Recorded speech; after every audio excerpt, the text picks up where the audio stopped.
Hey guys, this is Ponce, and I'm here to talk to you guys today about the whole Season 5 ranked reset thing, plus placement matches. Now, I probably should have made this before the season started, but we're going to get to this now, because I keep getting asked this question: how am I doing in my placement matches? And the answer is, well, I haven't done them, and here is why. I don't intend to play my placement matches for at least the first week or so. Now, a week is kind of an arbitrary number for me. I feel things are going to sort themselves out to an extent by the first week, and I'm getting a bit impatient. I do want to do my placement games.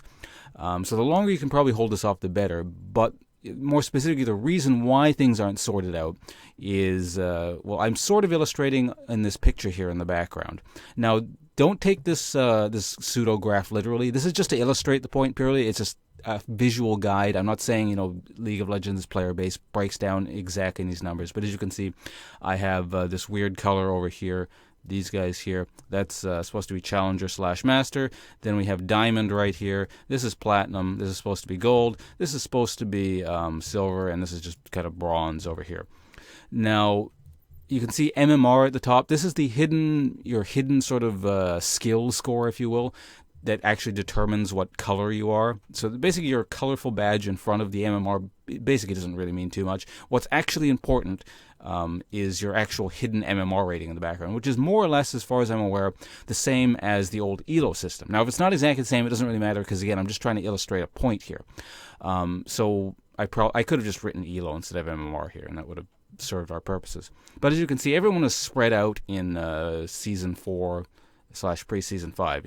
Everyone occupied the full spectrum of all Elos possible. I don't know if there's actually anyone that's 0 MMR or 0 Elo under the old system. I know once, some people someone got a hold of a Riot account and then reset people's Elo to 0. They did that to Saint Vicious, and he was fighting against people who had roughly in the range of 300 Elo. So you can get people with really, really low matchmaking ratings. So low, it's just they're deep sea creatures. You don't know these things exist, but they do. You're miles below the surface of the ocean kind of thing. Anyway, that's aside from the point. What happens is Season 5. Now, this part still works the same, roughly. The principle still should be about the same, where everyone gets shrunk towards this center point, or sort of a starting point that League of Legends considers your Elo at. So when you first start ranked, I think it still should be that anyway.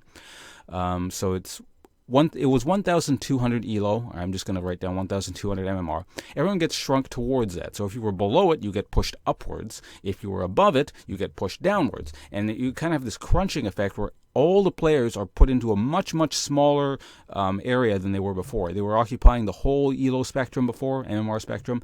Now they're just kind of all crunched in like this. So basically, for the first little while, you have kind of a shit show where you can get silver people up against platinum people, and it's really just kind of rolling dice in terms of what team you can get. Because not only is everyone shrunk into a much smaller area, of course, each provisional or placement game is worth a lot of hidden matchmaking rating. So you can get someone, your stupid silver friend who you don't think is very good at the game. He could get really lucky. He gets 2 really good teams. Suddenly he's 50 extra or 100 extra MMR because he won 2 games in a row with good teams. And let's say this diamond guy over here, he's really good.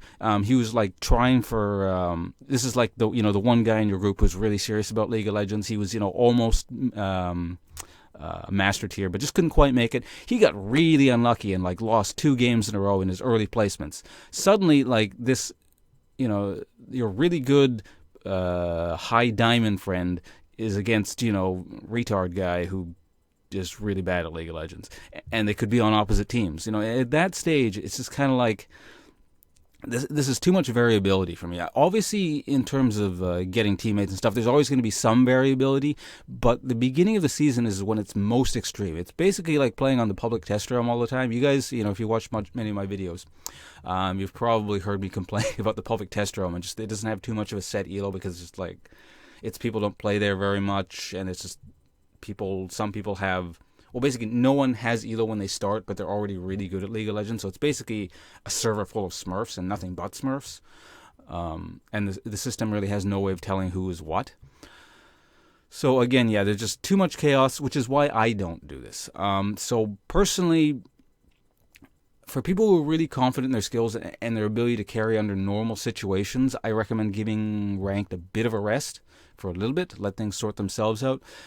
Now, there are certain situations where you probably do want to be spamming rank this early in the season. For example, if you're not particularly confident in your play and you don't foresee yourself getting much better this season and you already have like really low MMR, like let's say you're just kind of, you finished in, high bronze, low silver or something, you could really luck out and just get like crazy teammates. And since the, the placement matches are worth so much. If you get a whole bunch of really good teams, you could shoot up way further than anywhere you belong and probably, just sort of stay there for most of the season if that's how you want to play it. But I mean, if you foresee yourself getting much better in the season and just sort of want to be able to carry under a normal circumstance, even if you are sort of a lower MMR rating, you might want to wait off as well. Again, it's just sort of a complete crapshoot. Even in that previous example, you had a low MMR, you might just stay low or get even lower because, you could, in theory, get a whole bunch of people who know less about the game than yourself, kind of thing. So those are just my thoughts on it. Again, I'm not saying this is the best way to do it, but this is the way I'm doing, and I think the logic behind it is relatively sound. So once again, like this graph, don't take it literally. I'm just using it as a visual aid to illustrate my point. But, there you have it. Those are the two primary reasons. I'm staying away from rank for now because everyone is shrunken in. You can get crazy teams because of, everyone's shrunken in, and each game is worth so much that you just get, there's this wild fluctuation of everyone jumping around. So I'm going to give the system a little while. Thanks for watching, guys, and hopefully you found this informative or something. Goodbye.